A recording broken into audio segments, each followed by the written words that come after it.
chess. I was alright at one point. I got into it a couple years ago. Just something to do for COVID, I guess. And I haven't played it in a long time, so I remember the basics. Honestly, I don't even know if this is right because I can't remember which one the queen is and the king is in this set. I believe this is the king and this is the queen. If that is the case, this board is set up right, but I'm not entirely sure. Now, since I'm not very good at this is not going to be a guide for how you can play chess. I just thought we could play around a little bit. Obviously, I don't have a very fancy set here. My friend, the one who got me into chess, has a pretty fancy one, and I wanted a fancy one as well, but if you go online and search up wooden sets, you'll see why I didn't want to get one.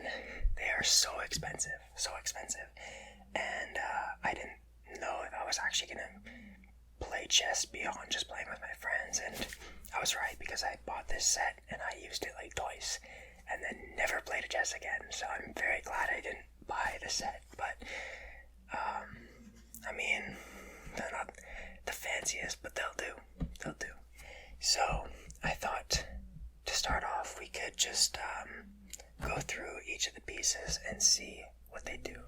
So starting off with pawns, your front lines. These guys are your weakest pieces in terms of, like, they just can't do much, but you have a lot of them and they're very easy. They're expendable is the point. So they can really come in handy when you're in a pinch. What these do is that they actually have quite a unique property, because most other pieces in the game, the way you take other pieces is by landing on the same space as that piece, and you will take that piece out. These guys move and attack in different patterns. So let's say you're starting off, white goes first. So normally you can move pawns one up, and that is it. You can't move back, you can't move side to side or anything. You only move one up each turn. But if your pawn hasn't moved that game, it can also move two, just for that one turn. And any of these could move two, one or two, for that, as long as they haven't moved.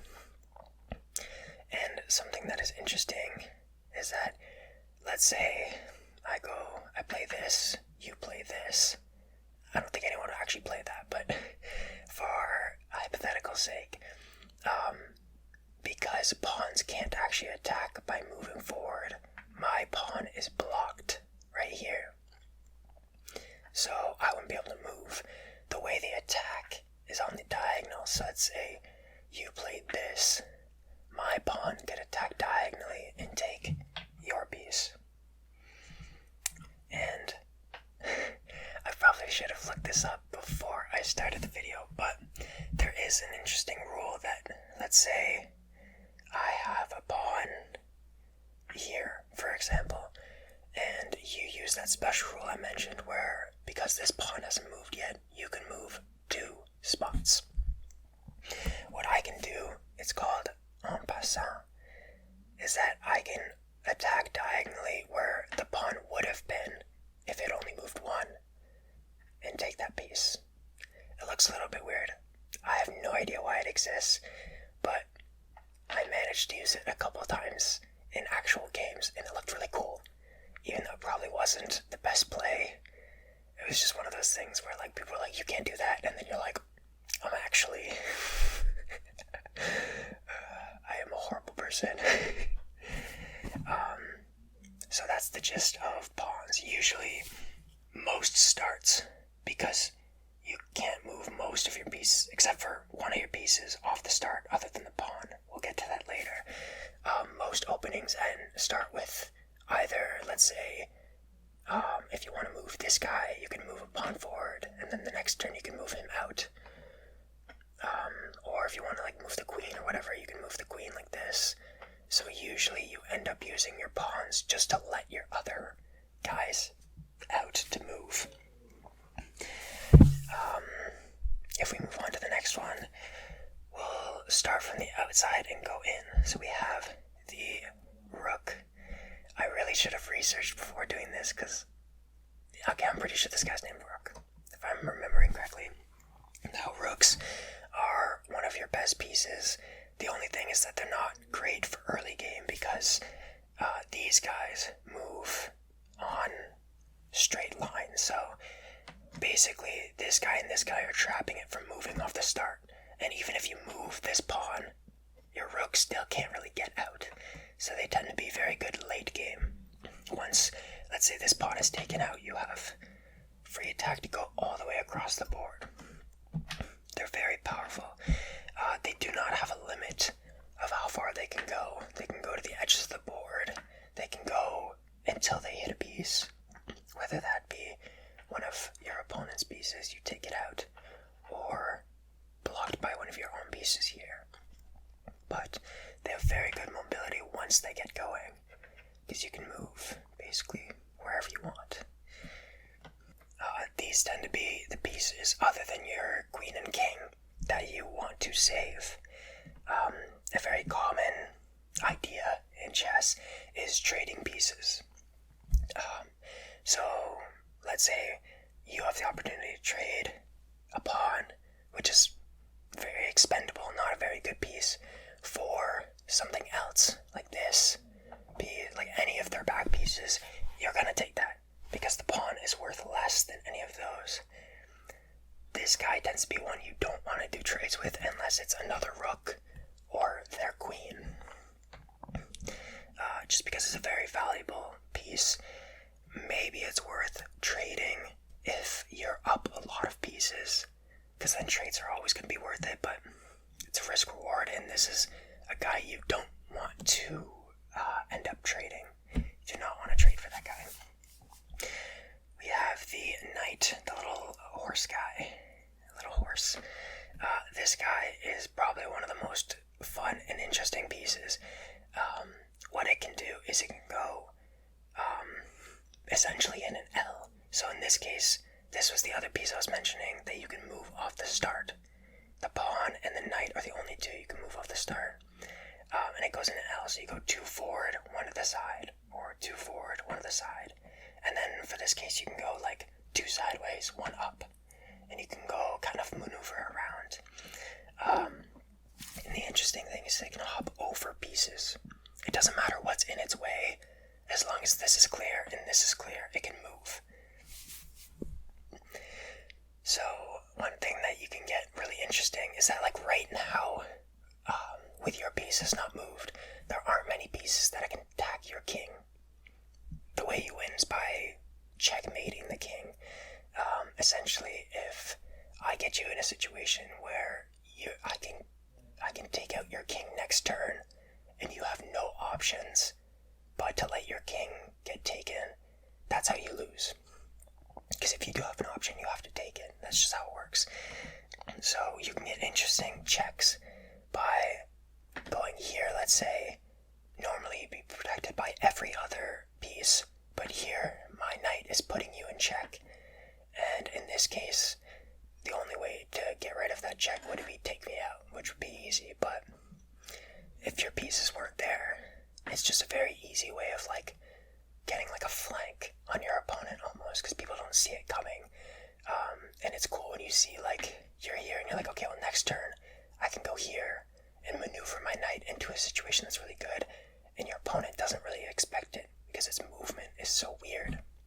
But yeah, this is probably my favorite piece. It just, I don't know, it's really fun to play with, and you can get some very interesting plays and some crazy plays with it. You get some really interesting checkmates with it where you have a king in a situation where there's only one spot it can go, because other pieces like rooks or queens or whatever have the other spaces blocked off, and this guy can be like that one thing that can block off that one space from out of nowhere, so that's cool. Moving on to the next piece, we have the bishop. I almost forgot its name. It's the bishop. This guy, out of your back pieces is probably the least valuable. People argue between the bishop and the knight, which one is least useful, but I think the knight is really fun, so I say the bishop is least useful, but it's very similar to the rook. But instead of going on... Ignore that. I got twitchy hands. Instead of going on straights, it goes on diagonals. So it is very good for early game, because what you can do, you can move this pawn, and you move this bishop here, and all of a sudden you have a really good line straight to your opponent. And this works the other way as well. Move this guy, you can go like all the way here, or you can go here and threaten this way, go here, threaten the king, because now they can't move this pawn. Again, I got twitchy hands. They can't move this pawn anymore because you got line of sight right there. So it is very good for maneuvering early game, but in terms of late game, they're probably the best to sacrifice, because late game moving diagonally is a little bit awkward. It's a little bit easier to set up checks with the rook late game than it is with the bishop, just because of the way diagonals work. Like, you're pretty safe in like corners, because if your guy's over here, it's hard. You have to maneuver it this way and then hit from like side. It's weird. But overall, it's a very good early game piece. You can do the same thing on the other side, where you got this guy out, or you put him here, you can threaten this way. It's very good for just threatening your opponent early. But other than that, it's not the most useful piece. Getting into the important ones, we have the king and the queen back here. So I guess I'll start with the queen. We'll end with the king. The queen is your big boy, your heavy worker. Essentially, what the queen is a bishop plus a rook in one piece. It can move on these straights. It can move both straights. It can move diagonally, and it can move as far as it wants. There's no limits, so you can go until you hit another piece. It is very useful, especially late game when you're trying to go for checks, because what you can do is say, like, if a king's in front of you and you're looking for a check, the king, it's in check right now because my queen can take it out next turn. You can't move here because the queen can hit that. You can't move here. Queen can hit that. You can't move here, here, or here. Queen can hit that. It can only move in these two spaces because the queen covers so many spaces, and that's pretty easy to cover by just having like a rook or something hit the side. Or even other pieces that are well positioned. So the queen is just so useful late game. Something that's interesting is that, like, people often trade queens. So if they get the opportunity to take out someone else's queen, even if it puts their queen at risk of being taken, people take it so that it'll be a game essentially without a queen. So that's very interesting. But it's a very common thing. If you lose your queen and your opponent still has a queen, it's pretty common just to forfeit because you've lost at that point. It's very hard to win unless you've got a very specific setup for the next few turns. The queen will just overrun you. Or if you have like all of your pieces and they only have the queen, then like you could manage, but the queen is so overpowered that it's commonplace to quit as soon as you lose your queen, unless you're trading queens. But it's interesting because you could do the same thing you do with the bishops early game and have this really maneuverable queen that can hit from different angles. It could even go forward the next turn, so you have the advantage of the bishop early game, of the maneuverability. Not many people do it because putting your queen out there really early is risky, because again, if you lose it, you probably lose the game. But you have that maneuverability early game, and then you have the potency of a rook late game. It's just like the best of both worlds. It is a broken piece. It's meant to be your best. And unless you're trading, you're going to have it to the end of the game, basically.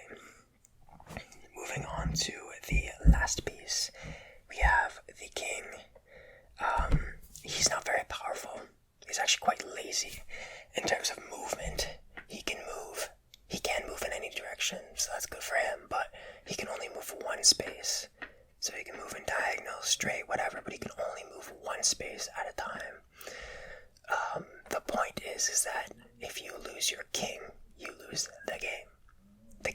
is what you're protecting, essentially.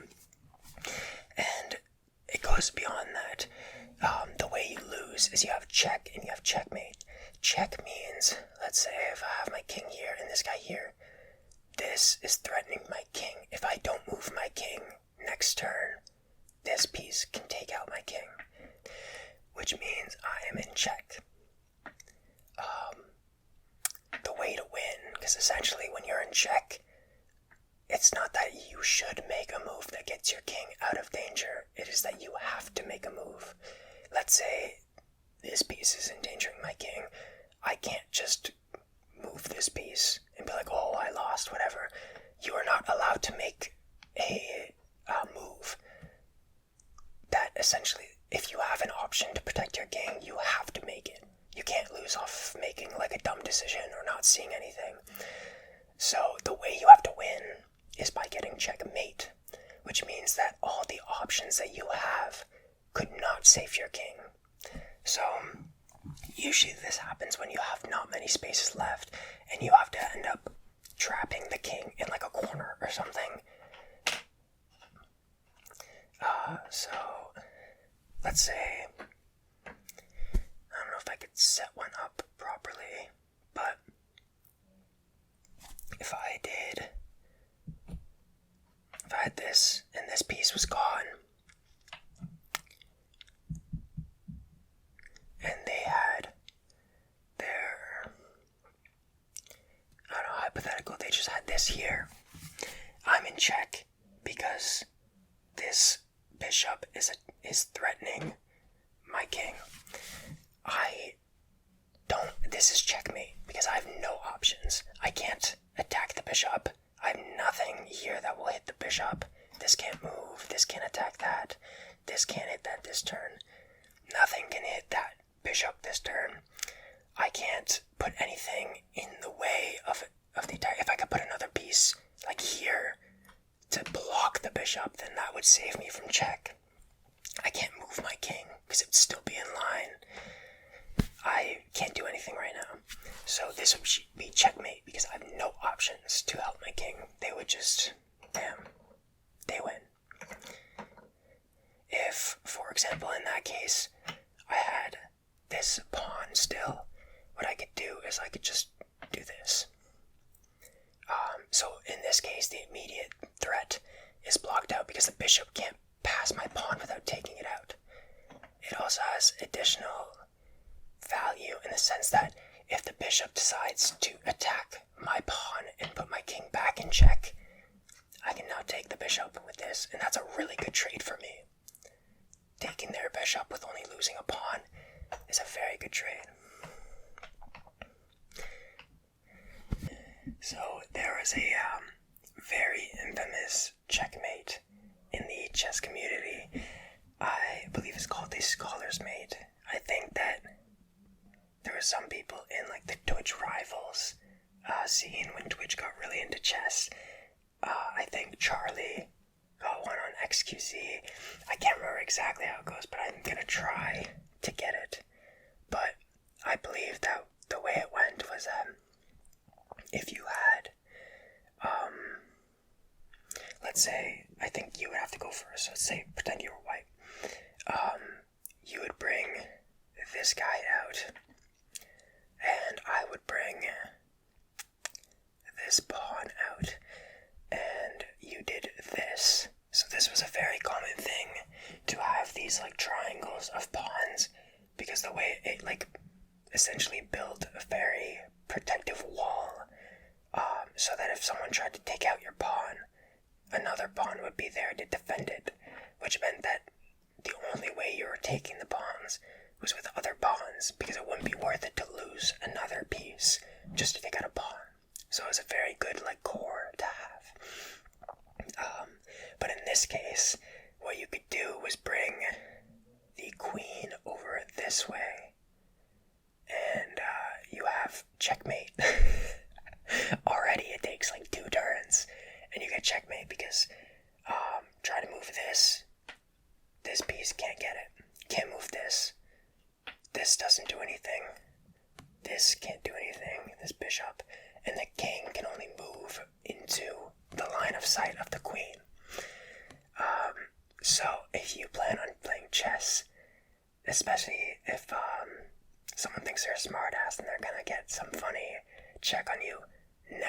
this. Never let them get the scholar's mate on you. I'm not sure if that's exactly what it is, but I'm pretty sure that's what it is. There's a few other like funny checks you can get early game if someone's left their king unprotected on this side, on the side that the queen isn't on. Even with a bishop, if you manage to get a bishop there, you can get a checkmate, which is kind of funny. But other than that, I believe that will be all for the video. So I will stick around to clean up the board, and then I will let you guys on your way. So have a good night, and I'll see you in the next video.